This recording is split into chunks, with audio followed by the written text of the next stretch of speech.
Hello बच्चों कक्षा 10वीं के जो बोर्ड एग्जाम है 2022 के, उसके लिए मैंने इसका पार्ट 1 और पार्ट 2 मोस्ट इंपॉर्टेंट का डाल दिया है। ये फाइनल पार्ट है पार्ट 3। इसमें भी पूरे आपके ग्रामर और क्वेश्चन आंसर कवर कर दिए गए हैं आपके लेसन्स के चैप्टर्स के। तो फटाफट देख लेते हैं इसमें क्या पूछा जाएगा। देखें, भाषा बोध है, इसमें क्या क्या आ सकता है। निपात शब्द, वाच्य, क्रिया, क्रिया भेद, क्रिया विशेषण, समुच्चय बोधक, मुहावरे, लोकोक्ति, अनेकार्थी शब्द, समास, विज्ञापन लेखन, सूचना लेखन। और टोटल इसको नंबर दिए गए हैं 11 नंबर। 1 अंक के 6 प्रश्न आने हैं, 2 अंक का 1 प्रश्न आना है, 3 अंक का 1 प्रश्न आना है। इस तरीके से पूरे नंबर डिवाइड कर दिए गए हैं। बच्चों, वीडियो पसंद आए तो वीडियो को लाइक करके, नए हैं तो चैनल को सब्सक्राइब जरूर कर लीजिए। देख लेते फटाफट। सबसे पहले निपात शब्द। निपात क्या होते हैं?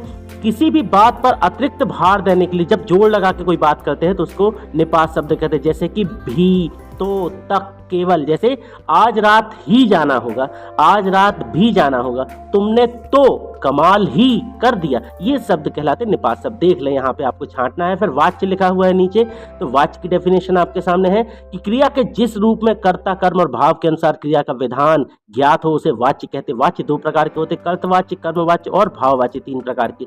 कर्तवाच्य बच्चे खेल रहे हैं, कर्म जहां कर्म हो रहा बच्चों के द्वारा खेला जा रहा। भाववाच्य मतलब जहां फीलिंग्स आए, बुखार होने के कारण उसे खड़ा भी नहीं हुआ जाता। जैसे यहाँ वाच्य परिवर्तन करने के लिए आ सकता है, माँ बैठ नहीं सकती, तो यहाँ पे क्या लिखेंगे? इसका वाच्य बदल दें, माँ से बैठा नहीं जाता। मैं देख नहीं सकती, मुझसे देखा नहीं जाता। चलो अब सोते हैं, चलो अब सोया जाए। इस तरीके से अब वाच्य में परिवर्तन। कर्मवाच्य में पान वाला नया पान खा रहा है, इसको कर्मवाच्य में पान वाले द्वारा नया पान खाया जा रहा है, ये कर्मवाच्य है। अब देखें, क्रिया के भेद और क्रिया विशेषण। किसी कार्य के करने या होने को क्रिया कहते हैं। क्रिया के बच्चों 2 भेद होते हैं, सकर्मक और अकर्मक। देखें इसकी डेफिनेशन। सकर्मक हो गई। अकर्मक, जब क्रिया का प्रभाव अन्य पर ना पड़े तो अकर्मक क्रिया। उदाहरण, मोहन सो रहा है, भैया सो ले, अपन को क्या लेना देना। तो ये अकर्मक, उसके सोने से हमें क्या फर्क पड़ता? कोई फर्क नहीं पड़ता। तो वही है। क्रिया विशेषण की डेफिनेशन दी हुई है, जब क्रिया विशेषता बतलाए। जैसे मोहन ने तेज आवाज में कहा, कैसे कहा? तेज आवाज में। तो वही चीज। मुहावरे लोकोक्ति देख लें आप। मुहावरे लोकोक्ति की कोई कंडीशन नहीं, कौन सी क्या पूछ लिया जाए, तो इसलिए बहुत सारे हैं, तो तैयार कर लीजिएगा। अनेक वाक्यों के लिए एक शब्द, जैसे जिसे ज्ञान ना हो अज्ञानी, जिसके माँ बाप ना हो अनाथ, जिसकी उपमा ना हो अनुपम, जो साधा ना जा सके असाध्य, जिसके आर पार देखा जा सके पारदर्शक। वैसे ही अनेकार्थी शब्द हैं जिन्हें हम पर्यायवाची भी कहते हैं।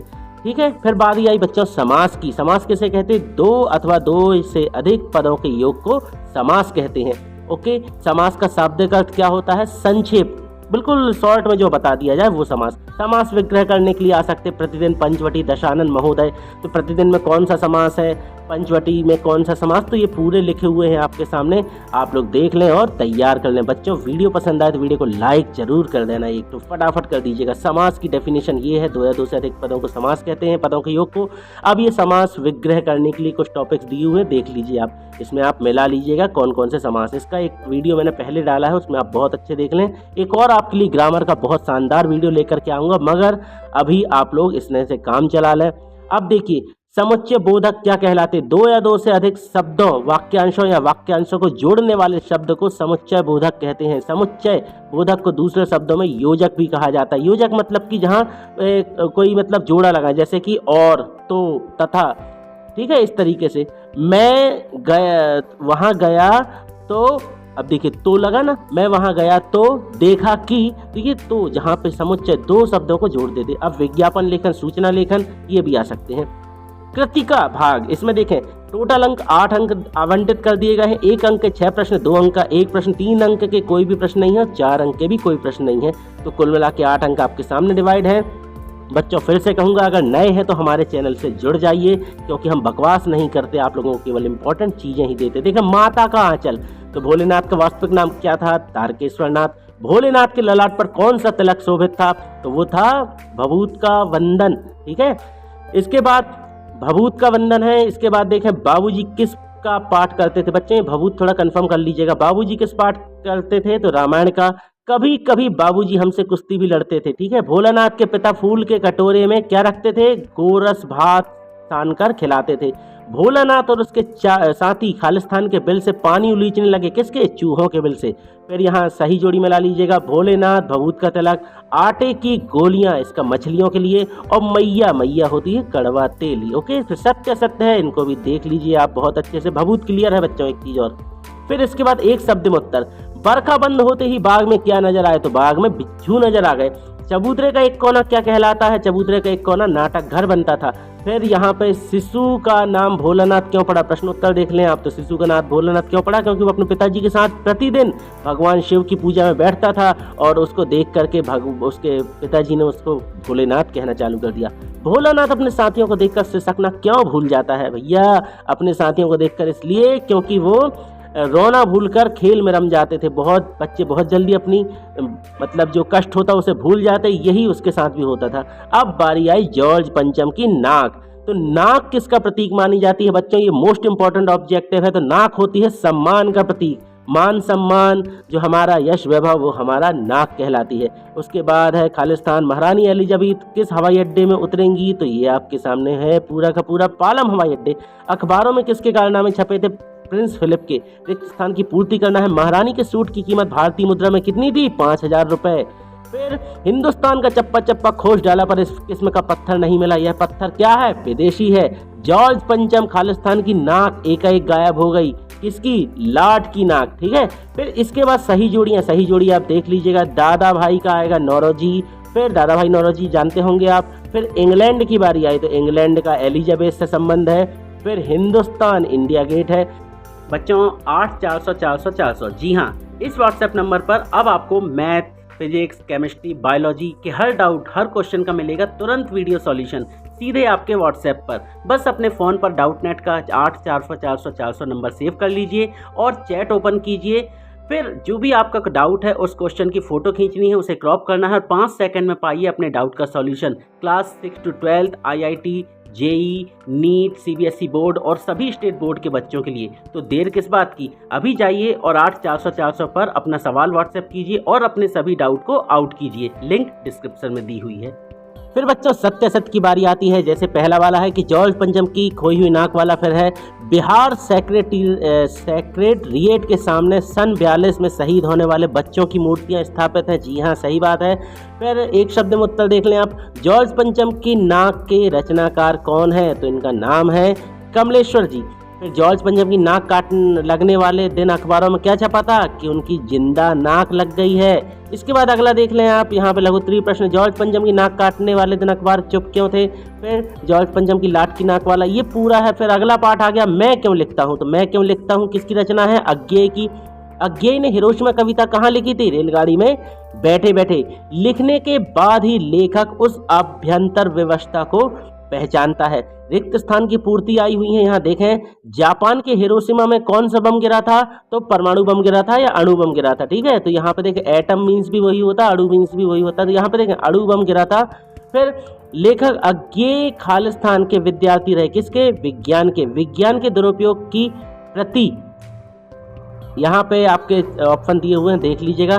फिर सही जोड़ी बनाना है आपको, अरि ओ करुणा प्रभामय, तो इसमें उत्तर हो जाएगा बच्चों 1959, ठीक है। फिर इसके बाद देख लें, सत्य सत्य, हिरोशिमा की संपूर्ण ट्रेजेडी दीवारों पर लिखी गई है, ये असत्य बात है। फिर तीसरा देखें, लिखकर ही लेखक उस आभ्यंतर व्यवस्था को पहचानता। जी हाँ, सही बात, जब तक हम किसी बात को लिखें ना तब तक वो क्लियर नहीं होती। एक शब्द या एक वाक्य में उत्तर दीजिए। हिरोशिमा किस देश में है, तो भाई साहब जापान में है।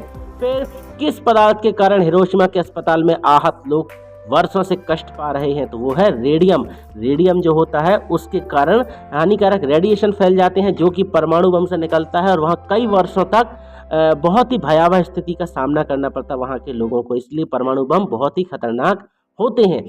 फिर यहाँ लघुत्तरीय प्रश्न, मैं क्यों लिखता हूँ, पाठ के आधार पर बताइए कि भीतरी व्यवस्था क्या होती है। हिरोशिमा जाने पर लेखक को क्या प्रत्यक्ष अनुभव हुआ, और लेखक के अनुसार प्रत्यक्ष अनुभव की अपेक्षा अनुभूति उनके लेखन में कहीं अधिक मदद करती है, क्यों। फिर इसके बाद अपठित बोध, तो अपठित बोध मतलब होते हैं बच्चों अपठित गद्यांश, जो कि अपनी जो आपने पढ़े नहीं है उससे रिलेटेड होते हैं। तो ये एक टॉपिक होता है, दे दिया जाता है आपको एग्जाम में और उससे कुछ प्रश्न उत्तर पूछ लिए जाते हैं। यहाँ पर कुछ अपठित गद्यांश आपके सामने मैं प्रस्तुत कर रहा हूँ, इसको आप देख लीजिएगा।